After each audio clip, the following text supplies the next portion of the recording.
Solve by factoring, the basics. So let's talk about solving by factoring. To solve any equation with a power larger than 1, there are a variety of methods that are used. The trick is to find the most efficient path to the solution in these scenarios. So one of these methods is to solve by factoring. However, not every expression can be factored, so that's why we have the other methods, and that's why we have the need for those. So in my opinion, always try to factor first and then move on to one of the another method if factoring is not possible. So I know people don't like factoring and that kind of stuff, but hopefully you can watch my factoring videos and be much more comfortable with them. That's one of the things that I'm most passionate about. That's one of the reasons I wanted to put things on YouTube, is because I factor so differently than many others, but the way that I factor always works. So if you want some help factoring, go get my factoring videos, go see them, and all of them, and check them out. All right. This video will explore the basics of solving equations whose degree is 2 or 3 and can be factored. Remember, the degree is the highest power. So look, you can factor things bigger than 3. This is the basics. So I'm just saying, okay, let's go through here and let's factor these things with the second power, third power, and kind of figure out what's going on here and that kind of thing. So for higher degree equations, be sure to watch Solve by Factoring More and Solving Polynomials. Solving polynomials is sort of what I call the big dog problems in college algebra. They're pretty big dog. All right. I also have solving videos on the quadratic formula, the square root property, absolute value, radicals, and rational exponents. So that's some of the other methods, other types of equations. In fact, that's what it's called in the current book I use, as other types of equations in college algebra. All right. So here, if m times n equals 0, and this is a basic premise or axiom property in math, if m times n equals 0, so if I multiply two things together and get 0, then either m is 0 or n is 0. One of those two things has to be true. Okay, now this is not exclusive. It can be both, but one of them has to be 0. Either m has to be 0 or n has to be 0. There's no way you can multiply two non-zero numbers together and get 0. So here are the steps to solve by factoring. So number 1, and I put this in purple, so what's going to happen when I work these, I'm going to do step 1 in purple. Set the whole thing equal to 0. What I mean is get the entire equation equal to 0. Get everything in the equation on one side and 0 on the other. Okay? The second step, factor. Every time I factor, I'm going to factor in red. All right? Now, if the factoring is big and kind of robust, I may use some other colors along with that, but I'll write the final step back in red there. And I may just do the whole thing in red and not change colors. Then in blue, set each factor equal to 0. So you're going to set the whole thing equal to 0 first. Then you're going to factor, hence solve by factoring. And that's where you realize, hey, guess what? It won't factor. I need to try something else. Okay? But factor step 2, and then once you get it factored, you have factors. They're multiplied together, right? So you have first factor, second factor, third factor, fourth factor, and that kind of thing.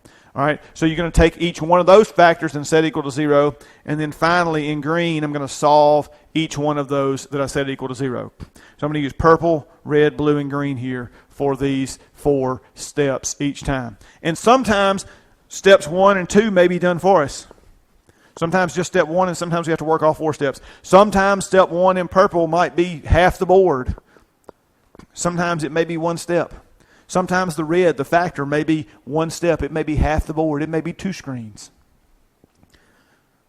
Because factoring can be nested, and what I mean is you can have a GCF, and then you can have a difference of squares, and after that you can have a SOPs or something else. You can have things nested inside each other, so various layers of factoring could be there, is what I'm saying when I say nested. There are layers of factoring. So the purple and the red could be many steps. The blue and the green typically are not overwhelming once you get to that point. All right? So if you get overwhelmed, it's typically with the step 1 or step 2 here, which again, step 1 could blossom out like a blooming onion and be a whole bunch of stuff, okay? Or step 2. So let's look here. Solve by factoring. So step 1, let me change my marker to purple. Step 1 is to get the whole thing equal to 0. Well, look, everything's on one side equal to 0, so guess what? I'm just going to write a little 1 out here and put a check mark because it's already done. I don't need to do anything in purple. It's already done. So then step 2 says to factor. So I'm going to put me a little 2 out here for factor. If I factor it, that means all my pluses and minuses are in parentheses unless I have a negative out front, like negative 3 times something.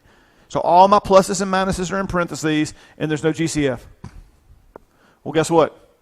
And what I mean is there's no common factor in here. So all my pluses and minuses are in parentheses. This is already factored, check. So steps 1 and 2 were already done for me on this problem. What is step 3? Well, let's look back. Step 3, step 1, equal to 0. Step 2, factor, both done. Set each factor equal to 0.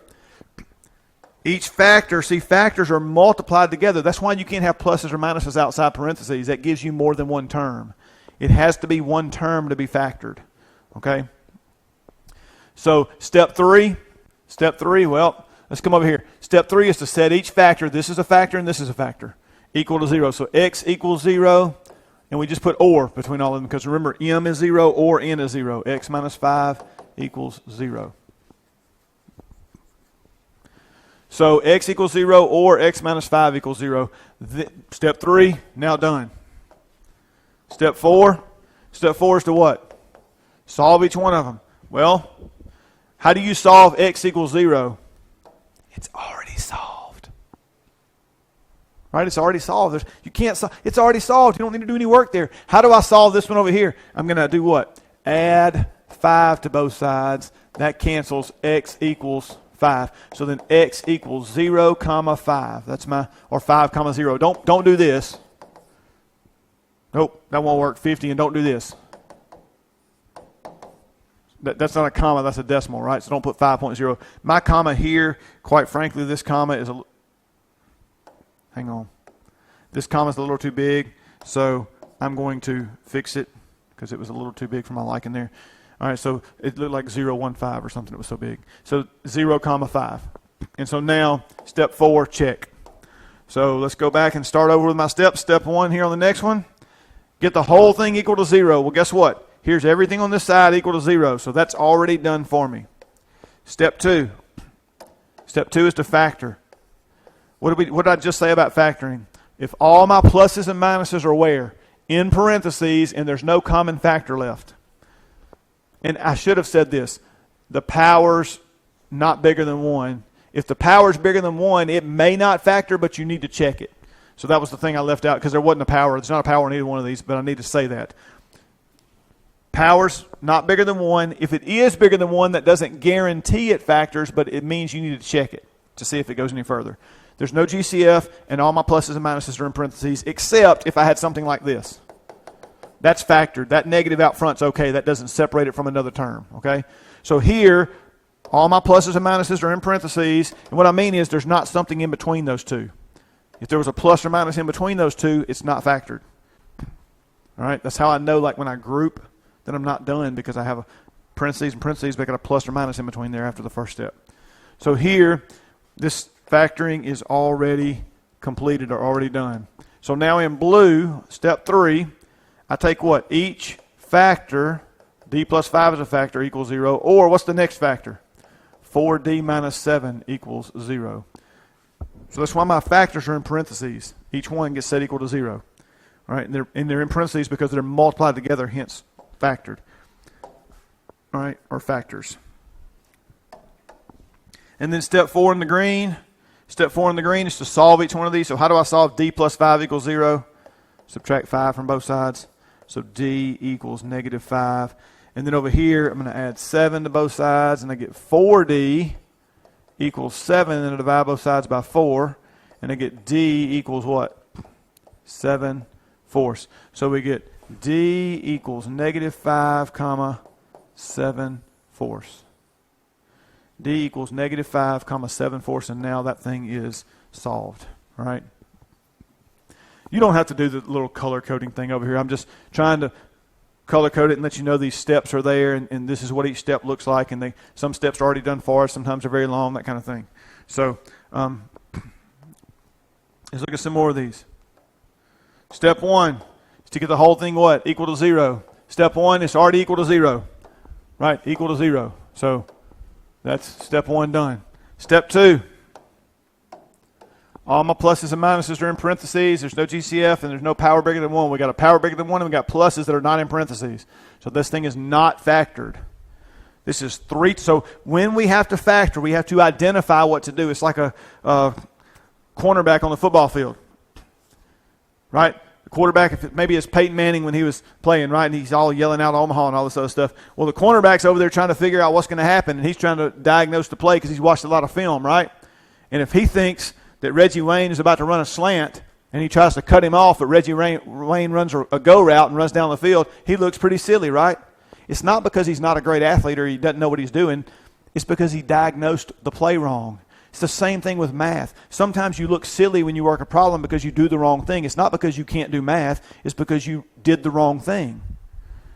So I like to focus on, hey, let's do the right thing, and then we know what steps to take. Because we all know all the steps. We all know steps we need to take, but we sometimes have trouble when to use them. So here, let's look at this. How many terms do I have? Forget the equals 0 part. I'm factoring this expression on the left. Right? This equation has an expression on the left side.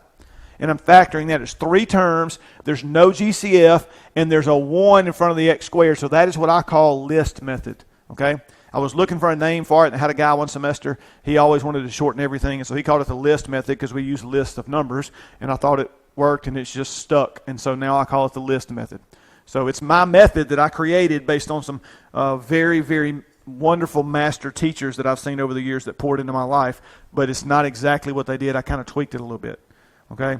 And it always works. That's what I like about it. So here, go watch my list video method if you need help with that. So here, we're going to do this. We're going to say x and x. We're going to factor a trinomial into 2 binomials, and we want the factors of 6 that add to give me 5. So we have 1 and 6 or 2 and 3. And you got to be careful because 6 minus 1 is 5 and 2 plus 3 is 5. But notice what I said. This tells me add to give me 5. So which ones add to give me 5? 2 and 3. And then we go back and do the signs. Students all the time want to do the signs first. No, do the signs last. Because then you go and put the numbers in the wrong place, get your numbers first, and then always do the signs last. So now forget about the numbers. This says both. And what I mean is these are the same thing when there's a plus there. There's no other way to get a positive than if you multiply 2 positives or 2 negatives. If they're different signs, you get a negative. So this right here tells me that these are both the same. This sign right here, they're both positive. So then we're going to put a plus in both of them. They're both positive. And now that's factored. All my pluses are in parentheses. I don't have any GCF. There's no power bigger than 1. It is now factored completely. And then my third step is to do what? Take each factor and set it equal to, that's an or. That's awful. Right? Set each factor equal to 0. Now that's done. And then what is the final and fourth and final step here? It is to what?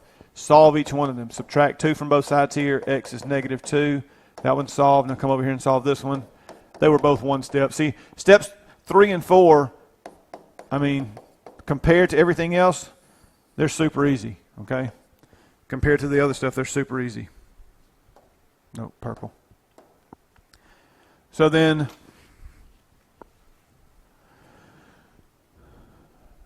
x equals negative 2 and negative 3. Or negative 3, I guess. M squared minus 3m equals 0. So is it equal to 0? Yep. So guess what? Step 1, already done for us. Don't you worry. I got some coming that are not equal to 0 already. Don't you worry. Okay? They're coming. So then step 2 is to factor it. Do I have pluses or minuses outside parentheses, or do I have powers bigger than 1 here? Or do I have a GCF? In fact, I have all 3. All 3 reasons it's not factored are on this one problem. Powers bigger than 1, not in parentheses, and a GCF. Okay? So I need to factor it. 2 terms, it's either a GCF, difference of squares, or SOPs. So the first thing we always check for is a GCF, and there is one here of m. And if I take an m out, I'm left with m minus 3. And guess what? Now my power's 1, right? It's in parentheses, and there's no GCF. So guess what? Now it's factored completely. And once it's factored completely, what do? Step 3 is to do what? Set each factor equal to 0. So m equals 0 or m minus 3 equals 0, and that's step 3. Okay? And then step 4, solve. That's already solved, so don't worry about solving it. Now go up over here and add 3. That cancels. M equals 3. So we get m equals 0, 3. And that's my final answer, and so it is now solved. So step 4 is checked. All right. So again, I hope color coding this way that I color coded the steps, purple, red, blue, green, helps you see, hey, this is the first step, purple, second step, red. right? And you understand what you're doing here with these different steps. So here we are, step 1, get it equal to 0. Is this thing equal to 0? No. Here we go, right? So we got to get it equal to 0. This guy on video, I prefer to leave my highest power positive. It's not wrong if you don't. I'm not always going to move things left or right. I'm going to move them whatever my highest power is positive. That's just what I like to do. So this is already positive, so I'm going to move the 4x over here. How do I do that? I'm going to subtract it from both sides. That cancels over there and gives me equals 0.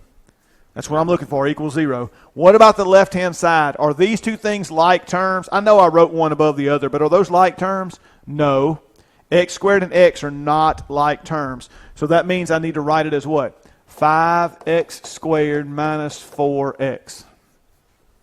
5x squared minus 4x equals 0. So guess what? Now it's equals 0. So step 1 is done. Step 2 is to factor it. Well, guess what? Power bigger than 1, not in parentheses, and a GCF. Got all 3 reasons that it's not factored. So factor it. Take an x out. What's left? 5x minus 4 equals 0. Is there a power bigger than 1? And I should say in parentheses. If you had x squared out front, you're not going to be able to do anything with that, right? Or x cubed or x to the 5th out front. It's when it's in parentheses, when the power is bigger than 1, that you try to factor further. That's not the case here. Plus minus signs in parentheses, and there's no GCF. So this thing is factored completely. So boom. And then the third step is to set each one of these equal to 0. X equals 0 or 5x minus 4 equals 0. That's step 3. And guess what? That's done. I can't think of a reason where step 3 is ever more than one step. You're just writing all the things out with the words between them, how many ever factors there are. And then step 4, that's already solved, so don't worry about solving it. We're going to add 4 to both sides here, and I didn't leave myself a whole lot of room here, so 5x equals 4. We're going to come up here and write it down again. 5x equals 4, and we're going to divide by what? 5, so x equals 4 fifths. So then x equals 0. Don't forget zeros over there, right? You didn't have to do any work to get it. After you wrote the equation down. You didn't have to do any work here, but it's still one of the solutions. So x equals 0 and 4 fifths. So that one is checked off. It is good to go. So x equals 0, comma 4 fifths, or 4 fifths, comma 0. The order there doesn't matter. C squared minus 49 equals 0. Is it equal 0? Yep, I just said it equals 0, right? So step 1, check. Step 2, what is step 2? Factor.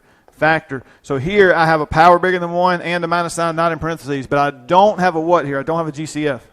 It's how many terms? It's 2. Don't worry about the equal 0 part. Take the equal 0 off, right? I'm talking about just this. How many terms is this? 2 terms. So if there's not a GCF, it's either difference of squares or SOPs. Okay? I have a general factoring strategy video that talks about that. How do you recognize what it is? Okay? So then c squared minus 49. All right? So then come down here. We have 2 parentheses. It's difference of squares. So C, and then what do you square to get 49? 7 and 7. 1 is plus and 1 is minus. 1 is plus and 1 is minus. So guess what? It is now fully factored. And then the third step is to take each one of those. C plus 7 equals 0 or C minus 7 equals 0. And that's step 3. Set them each equal to 0. Step 4 is to solve each one of these. And they're both just one step here. Just subtract 7 on this one. C is equal to negative. And you could have had yours turned around. C minus 7 first. But you got to have 1 plus and 1 minus. So then add 7 to both sides here. That cancels and C equals 7. So C equals negative 7 comma 7. That's one way to write it. Okay. Or a more common way to write it when you have the exact same 7 and one's positive, one's negative, you put the plus or minus. The plus over the minus sign, right? The plus or minus 7 there. So step 4 is now complete. Now on this particular problem, there's another way to work it. And you may say, oh, I want to go work. That's fine. Right now we're solving by factoring. So if I tell you on the test to solve this by factoring, then that's the method you have to use or you didn't follow directions. I don't do that often, but actually in my college algebra class, this is one of the things that I do. I say solve by factoring, solve using this property, solve using that property, solve using this quadratic formula, solve. I tell you certain things to do because I want to make sure you know those because of what we talked about at the beginning of this video. Not every one of these things factors, so you need the other properties and methods of solving to solve certain things. So I need to make sure you know each one of those. All right, so let's go. Let's keep looking at these. Keep looking at these. 3x squared equals x plus 4. Is it equal to 0? Nope. So then for step 1 to get it equal to 0, I am going to leave my x squared positive. That means I'm going to move 2 terms instead of 1. I'm doing a little bit extra work here, but I would rather my 3x squared be positive. So I'm going to subtract x and 4 from both sides. They cancel on the right, equals 0. That's what I'm trying to do, is get equal 0. On the left, are any of those like terms? No. So the easiest way to factor is when something's in descending order. It's not wrong to put it in some other order, but the easiest way to factor it is when it's in descending order. 3x squared minus x minus 4. All right? So in each one of my factoring videos, I talk about how do you recognize when to do this. So here, how do you recognize this? Well, how many terms is it? It's 3 terms. 3 terms. There's no GCF. And then what's in the front? Not a 1. Not a 1. So this one I call bottoms up, okay? And so had a high school teacher who won the teaching award for the entire state. And that's pretty impressive. And so she was giving a presentation at the college I worked at, and she had been teaching a long time, master teacher. So when she spoke, I listened, and I took bottoms up from her. She had, and I'm sure it's not hers, but she used it, and it was much better than what I did. I had actually planned maybe a whole week's worth of lectures to teach this one thing, and I did it in about 15 minutes with her method. So I liked it much better, and my students did too. So here, bottoms up. So what I'm going to do is come down here in a thought cloud. Wait a minute, purple's done. It's equal to 0. I'm sorry, I need to factor in red. So I'm going to come down here, and I like to use a thought cloud. Now, I don't think she used a thought cloud, but I'm using a thought cloud. The reason I use thought clouds is because I'm going to do 2 things here that typically one of them you don't do in math. I'm going to use something that's not equal to this problem to get the factored form. That's not normal. And then it's more steps. So once I go inside this thought cloud, I'm not done until I move back outside of it. So and I do this for a reason again, because I have so many students that get about halfway through with this and stop because they forget the last step. So I'm going to take the 3 and I'm going to multiply it by the 4, the negative 4. So it's going to give me x squared minus x minus 12. X squared minus x minus 12. So when I do that, I'm going to come over here and say, okay, now this becomes, by the way, my list method.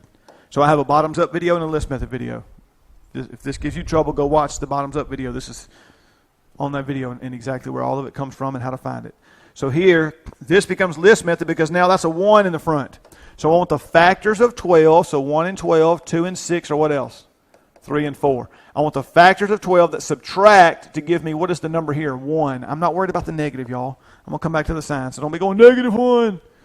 All right, I'm simple-minded. I take one thing at a time. What 2 numbers multiply to give me 12 and subtract to give me 1? 3 and 4. So I've got to have x and x in the first part. The 3 and the 4 come second. Okay? And they subtract to give me 1. That's it, 3 and 4. Now I go back and say, hey, now this minus sign, you know what that tells me? That it's either plus minus or it's minus plus.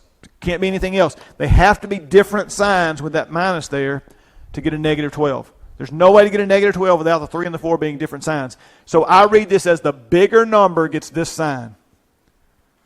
Which one of these numbers is bigger? The 4.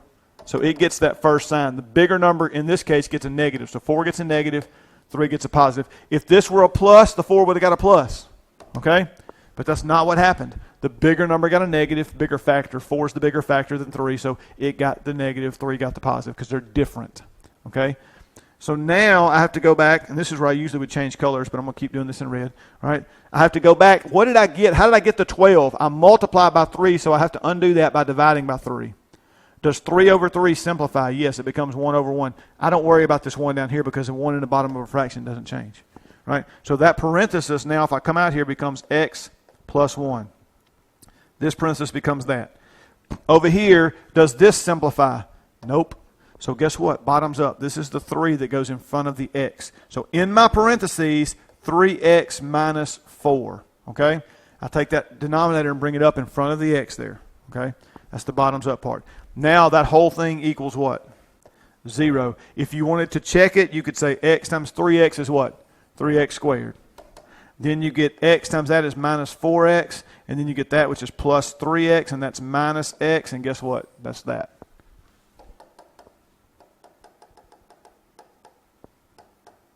And then finally last, that's negative 4, which is this right here.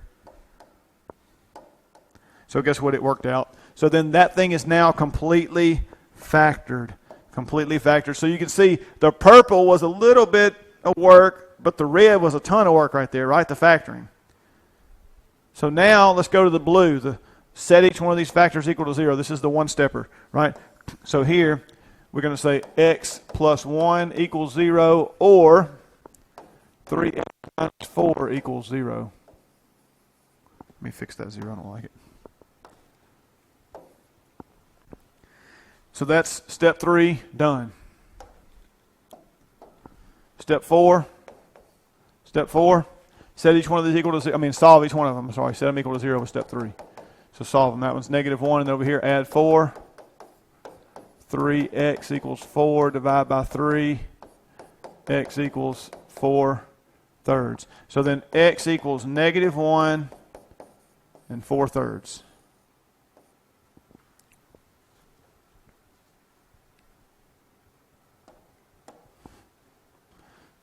Oh, and I'm going to check that off over there because we did it. We solved it, right? It's done. So step 4 is done. So 25x squared equals 121. So is it equal to 0? No, I never said equal 0, did I? So again, my x squared positive, I'm going to move this over. How do I move that over? I should have done it up here so I can minus it. So I'm going to subtract 121. So that cancels, and that's equals 0. Are these like terms? No. So just put the highest power first, 25x squared minus 121. So then step 1, now it's equal to 0, check. Step 2, factor it. Step 2, factor it. Well, it's two terms. Is there a GCF? Nope. Is it difference of squares? Yes, it most certainly is difference of squares. What do you square to get 25x squared? 5x. What do you square to get 121? 11. Put your equal 0 out there, right? And then one of them is positive and the other is negative. It doesn't matter what order you put those in, you got to have one of each. You got to have one of each. So guess what? That's now factored. All my plus and minuses are in parentheses, no power bigger than 1 in parentheses, and no GCF in either one of them. Okay? So then step 3 is to set each one of those equal to 0. 5x plus 11 equals 0, or 5x minus 11 equals 0. That's done. So far, the purple, the red, and the blue have all been one step each. Now, the green's actually going to be the longer one. There's going to be 2 steps for each one of these. So minus 11 here. That's going to be 5x equals negative 11. Divide both sides by 5. And so x equals negative 11/5. So we're working on step 4 here. And then we're going to add 11 to both sides. That cancels. 5x equals 11. Divide both sides by 5. X equals 11/5. So x equals negative 11/5, comma 11/5. That's one way to write it, or an efficient way to write it. This is because math people, I'm going to call us lazy. We have all kind of shortcuts. So we're going to say plus or minus 11/5. When it's the same value except one's plus and one's minus, then we can use plus or minus. So x equals plus or minus 11/5, and it's okay that it's a fraction. It's okay. So that one, pretty straightforward, but I mean, it's you got to know what to do, right? You got to know first to get it equal to 0. Then you got to know second to factor it. If you don't know how to do difference of squares or recognize its difference of squares, most of you know how to factor difference of squares. Most all of you know how to do that. It's recognizing when to do it that sometimes is the issue. All right, so in that video, I talk about how to recognize it. Y squared minus 24 equals 5y. Is it equal to 0? No. So I need to get it equal to 0. My y squared is already positive, so I'm going to move this over by subtracting 5y. I'm just going to kind of put it over here, but guess what? That cancels. And over here, none of these terms are alike. So if they're not like terms, we should take this and put it in descending order because that's the easiest way to factor. So y squared minus 5y minus 24. equals 0. So step 1 is now done because it is the last thing I said, equals 0. Step 2, factor it. It's 3 terms, no GCF, and there's a 1 in the front, so it's list method. List method. So this is going to be y and y equals 0. And I want the factors of 24 that subtract to give me 5. You may know what they are, but I'm going to list them out. That's why it's called the list method. 1 and 24, 2 and 12, 3 and 8, 4 and 6. Which ones subtract to give me 5? I'm not worried about negative 5, just 5. 8 and 3, right? So I'm going to put the 8 first and the 3 second. It doesn't matter which one you put first and second. What matters are the signs, okay? And I always do my signs last. All right, again, watch the list method video if you need help with this. The signs are different. The bigger number gets a negative. All right, so negative 8, positive 3. Now it is factored. Next step, set each one of those factors equal to 0. Y minus 8 equals 0, or y plus 3 equals 0. That step is done. And then the fourth step is to solve each one of these. We're going to add 8 to both sides, so y equals 8. We're going to subtract 3 from both sides. Y equals negative 3. So y equals 8, negative 3.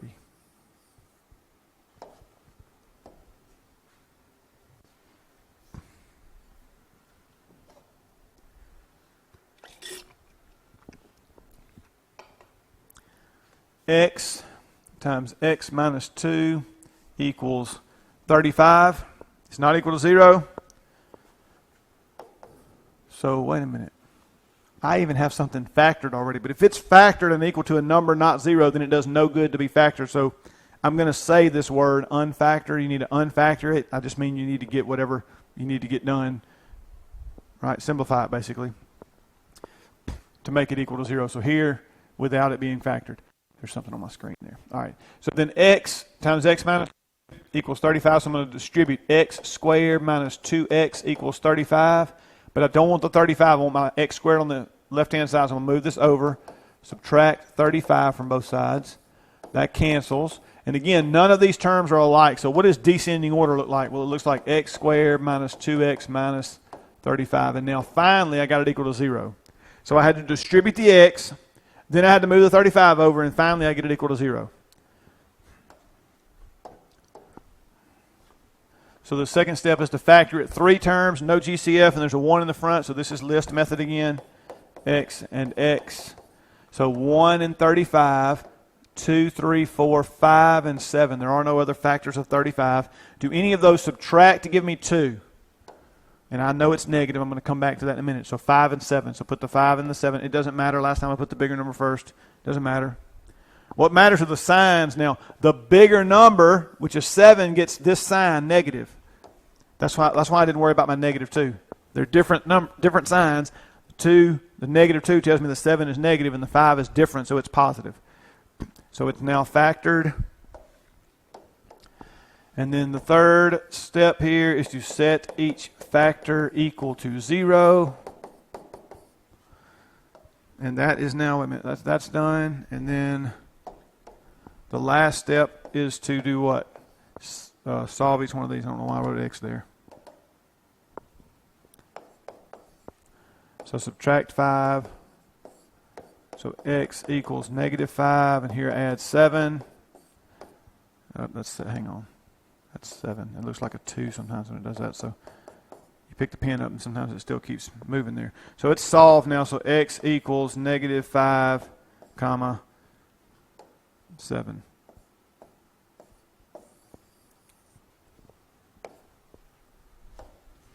Negative 5, comma 7.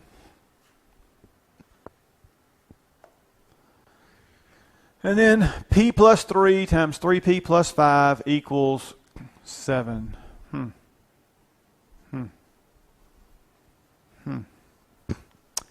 Well, step 1, get it equal to 0. It's not anywhere near 0. So I've got to unfactor this side, which means I got to multiply it out, distribute, simplify. I got a FOIL here, right? First, double distribution is FOIL.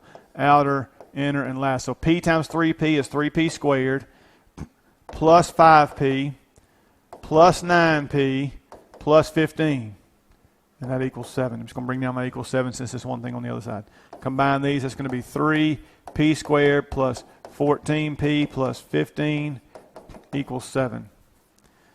Well, I need to get 7 over here, right? About 3p squared is positive, so move the 7 over. 3p squared plus 14p plus 8 equals 0. And finally, I got it equal to 0. I finally got it equal to 0, and I don't have a ton of room underneath it. I don't try to factor it and read it underneath it. But if I look at it, how many terms is it? It's 3 terms, right?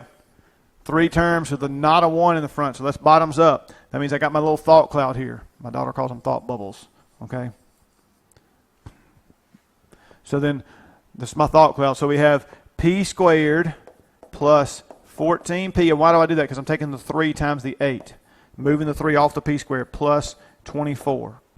And that way I have this list method one where I say p and p, and I'm looking for factors of 24 that add to give me 14. Did I copy something down wrong? I don't know. Let's look and see what happens. 1 and 24, 2 and 12, 3 and 8, and 4 and 6. In my mind, I was thinking 12 minus 2.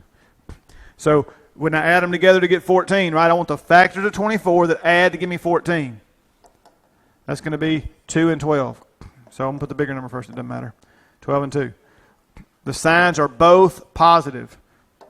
That's why I didn't worry about the signs before. I always come back. This tells me how they relate, the same or different. That's always a both. They're both whatever's here. So both of them are positive. Then I go back and say I multiply by 3. I have to divide by what? 3. So then 12 over 3 is 4. 2 over 3 doesn't simplify. You bring that up. This first parenthesis becomes p plus 4. The second one becomes what? 3p plus 2 because you brought that 3 up equals 0. So now that thing is factored. So look, on this problem, both step 1 and step 2 were big dogs. Right? They required a little bit of work. Yeah, they did. Yeah, they did. So let's come up here, and we're going to say p plus 4 equals 0, or 3p plus 2 equals 0. But even though all that work was done there, step 3 was still, that's not a 3. I don't even know what I'm doing. Okay? Step 3 was still one step. Okay? Still one step. And then step 4, once you get to this point, like I said, it's a cakewalk. You just get into this point, right? That purple and red there was not a cakewalk at all. All right? So p equals negative 4, and over here you're going to subtract 2. 3p equals negative 2, and then divide by 3. And you get p equals negative 2 thirds. So p equals negative 4 and negative 2 thirds. And so that finishes out step 4. And I think I just realized that I didn't have a certain thing in here, so I'm gonna add it on here on the next page here. All right. So let's say we had a problem. Oh, I went the wrong way. Let's do that. All right. So let's say that we had a problem that looked like this: x cubed minus 4x equals 0. X cubed minus 4x equals 0. So let's solve this. First of all, is it equal to 0? Yes, it's equal to 0. So then is it factored? Nope. So how do I factor it? Well, there's a GCF. What is a GCF? It's x, and then it's what? X squared minus 4 equals 0 if I take an x out. But wait a minute, I'm not done because this still has a power bigger than 1. That's why I try to keep going. It may not go further, but it might. So x and then x and x. It's 2 terms. There's no GCF. Is it difference of squares or SOPs? It's difference of squares. So then what do you square to get 4? 2. So this is going to be 2 and 2, and then one of them is plus and the other is minus, right? So now it's fully factored. That was a nested factoring, right? A factoring inside another factoring. You had a GCF and then a difference of squares. All right? And they can get bigger than that. Y'all know this, right? The third step is to take each factor, x equals 0, or x plus 2 equals 0, or x minus 2 equals 0. So this has an m, an n, and a p, if you will. Okay, or x, y, and z. It has 3 things multiplied together that equals 0. So any one of those things can be 0. It doesn't matter if it's 3 things, 4 things, 5 things, 2 things, whatever. And then so that part's done. And then the last step is to solve each one of these, right? Solve. Well, this one's already solved, so we don't need to worry about it. Let's subtract 2. X equals negative 2. And then over here we're going to add 2. And so it's going to be x equals 2. So then we get x equals 0, negative 2 or 2. That's one way to write it. Or the efficient way that I like to write it is x equals 0 and plus or minus 2. That way I'm only writing the actual 2 down twice. I mean once instead of twice. So there it is solved. Either way is correct. Either way is correct. Right? So if your teacher requires that you do this or this, you need to make sure you know that. All right? I don't personally know of any teachers that require you to put plus or minus or require you to write it as 2 separate numbers. Now, software packages may be a different story. So, but I hope this helps in solve by factoring. Solve by factoring.